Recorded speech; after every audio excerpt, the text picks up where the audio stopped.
आप देख रहे हैं लल्लन टॉप और इस वक्त की जो बहुत बड़ी खबर आ रही है वो हरियाणा की राजनीतिक गलियारों से आ रही है। खबर ये है कि जो हरियाणा सरकार है उसका पूरा मंत्रिमंडल सामूहिक इस्तीफा दे सकता है।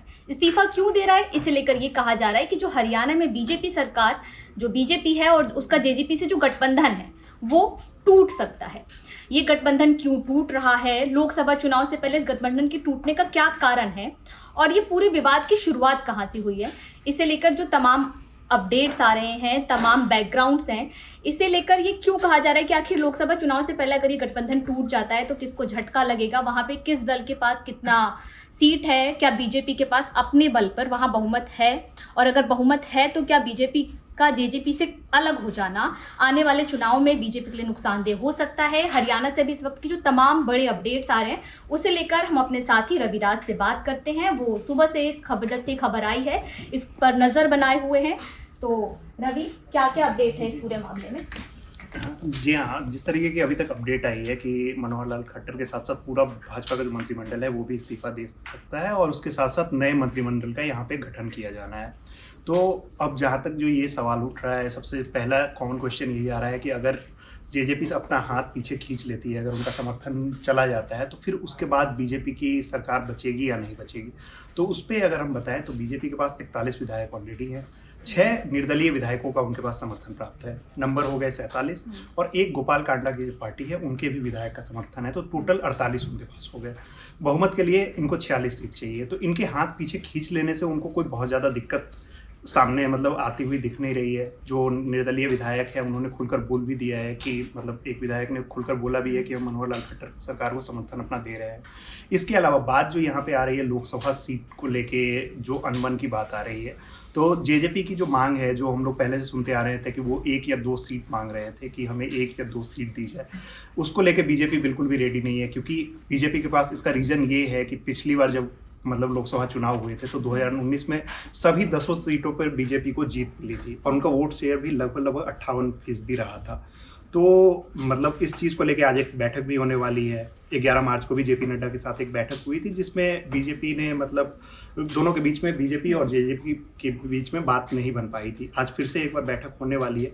अब देखते हैं कि उस बैठक के क्या नतीजे निकल के आते हैं। लेकिन अभी जो खबर है कि उसके हिसाब से मनोहर लाल खट्टर जी इस्तीफा दे रहे हैं और उनके जो साथ साथ पूरा मंत्रिमंडल है वो भी इस्तीफा देगा और एक नए तरीके से मंत्रिमंडल का गठन किया जाएगा। इस पर गौरव सर से भी बात कर लेते हैं कि क्या इस पे आगे क्या अपडेट है। इन्होंने जिस तरीके से पूरा समीकरण बताया और इस पे जो अभी आने वाला समय, आज पूरे दिन भर की क्या हलचल रह सकती है? देखिए सुप्रिया, की लग रहा है कि गठबंधन टूट गया है, बस ऐलान होना बाकी है। और खबरें आ रही हैं कि जो सरकारी गाड़ी थी दुष्यंत चौटाला के पास, जो डिप्टी सीएम है अभी तक, उन्होंने वो सरकारी गाड़ी का इस्तेमाल करना बंद कर दिया है, प्राइवेट गाड़ी मंगाई है। अच्छा, तो लगभग तय है। और रविराज जो है वो क्रिकेट भी कवर करते रहे हैं, तो रविराज खिलाड़ी 11 खेलते हैं लेकिन टीम जाती 15 की अगर कोई इंजर्ड हो जाए तो बैकअप रहता है। तो बीजेपी जो है वो बैकअप तैयार रखती है। और जो बता रहे हैं कि 46 चाहिए, 90 सीटें हैं कुल, तो उसका आधा हुआ 45 और एक ज़्यादा चाहिए यानी 46। लेकिन उन्होंने 48 और मुझे लगता है कि और भी कुछ इंतज़ाम कर रखा होगा, तभी उन्होंने ये कदम उठाया है। बीजेपी जो है वो बहुत सोच समझ के और नंबर गेम देख कर काम करती है। और सबसे दिलचस्प जो चीज़ आ रही है सुप्रिया, वो ये है कि मुख्यमंत्री भी बदल सकता है। जो है ऐसी खबरें हैं कि हो सकता है कि मुख्यमंत्री मनोहर लाल खट्टर को करनाल से लोकसभा का चुनाव लड़ाया जाए। और 3 नाम बताए जा रहे हैं जो सीएम पद की रेस में शामिल हैं। एक है अनिल विज, जो कि गृह मंत्री हैं, उनके बयान तो हम सब देखते रहते हैं, काफ़ी तेज तर्रार तीखे बयान देने के लिए जाने जाते हैं। और दूसरे हैं नायब सिंह सैनी, जो वहाँ के बीजेपी के प्रदेश अध्यक्ष हैं और ओबीसी चेहरा हैं और खट्टर जी के करीबी माने जाते हैं। एक और नाम आ रहा है संजय भाटिया जी का, जो कुरुक्षेत्र से सांसद हैं और कहा जा रहा है कि वो भी इस रेस में शामिल हैं। तो अब देखना दिलचस्प होगा। और एक और बात बताऊं, जब 3 हिंदी हार्टलैंड के राज्यों के चुनाव हो रहे थे तो जो 2 पार्टियां साथ में सरकार में थीं वो राजस्थान में एक दूसरे के खिलाफ लड़ रही थीं, जेजेपी और बीजेपी। जो हरियाणा से लगा हुआ राजस्थान का इलाका है, वहाँ दुष्यंत चौटाला ने अपने उम्मीदवार उतारे थे। तो ऐसा नहीं था कि ये वो वाली पार्टी नहीं थी कि वो बीजेपी के पीछे चल रही है। उसको पता है कि मैं अभी छोटी पार्टी हूँ, मुझे अपना विस्तार करना है, तो वो उन्होंने कभी छिपाया नहीं। और जो एक ही स्थान थी थोड़ी बहुत चलती रहती थी, लेकिन बीजेपी ने जो है ऐन वक्त पे 2 चुनाव होने हैं, एक होना है लोकसभा का चुनाव और एक होना है विधानसभा का चुनाव। दोनों को देखते हुए बीजेपी ने ऐन वक्त पे अपना जो है वो खेल किया है। अब देखते हैं कि आगे जेजेपी क्या करती है और किस तरह से पूरी पॉलिटिक्स जाट नॉन जाट की चलती है, वो देखना काफी दिलचस्प होगा। इस बीच जो हरियाणा में निर्दलीय विधायक हैं उनको लेकर भी राजनीतिक गलियारों में हलचल है कि वो किसके साथ जाएंगे, किसके साथ नहीं जाएंगे। इस बीच ये हमारे पास निर्दलीय विधायक, क्या नाम है सर इनका? नयन रावत है, हाँ। निर्दलीय विधायक है। ये क्या कह रहे हैं हम आपको सुनाते हैं। माननीय मुख्यमंत्री महोदय से मुलाकात हुई, कल हमें मैसेज मिला कि सीएम निवास आपको पहुंचना है और माननीय मुख्यमंत्री महोदय से मुलाकात हुई है। और समर्थन की बात है तो अपना तो समर्थन पहले से ही बिना शर्त माननीय मुख्यमंत्री मनोहर लाल जी के नेतृत्व की सरकार को दे रखा है और उसी से चर्चा हुई है।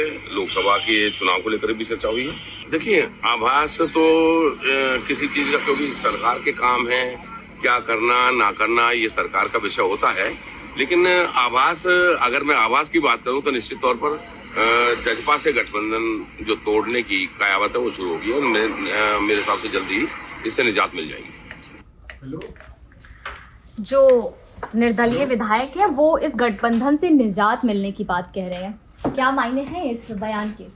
जी बिल्कुल। अब जिस तरीके से देखा जा रहा है कि ये मतलब ये जो है ना, जैसा मैंने पहले अभी कहा था कि ये बात पहले से ही सामने आ रही थी कि ये गठबंधन मतलब बहुत ज़्यादा सॉलिड दिख नहीं रहा था और इन्होंने जो लास्ट में वर्ड यूज़ किया कि निजात मिलनी चाहिए, तो वो कहीं ना कहीं ये मतलब पहले से ही अंदर ये अंदरूनी चल रही होगी कि हाँ, अब जैसे सर ने भी बताया था कि बीजेपी ने अपना पहले से सेट कर रखा होगा, वो कोई भी प्लानिंग पहले से करके रखती है कि हाँ हमारे पास इतने विधायक हैं। जैसे इन्होंने क्रिकेट का एग्जाम्पल दिया कि हमारे पास 4 एक्स्ट्रा लेके हम चलते हैं, तो वैसे ही इनको पता था कि हमारे पास जो है बहुमत में हम ऑलरेडी हैं, हमारे पास जो आंकड़े हैं उसमें हम कहीं भी पिछड़ नहीं रहे हैं, तो इसलिए उन्होंने इस तरीके के मतलब वो अंदरूनी बातें चल रही होगी और जो बात इनके बयान से एकदम क्लियर दिख रही है कि हमें उनसे निजात मिलनी है।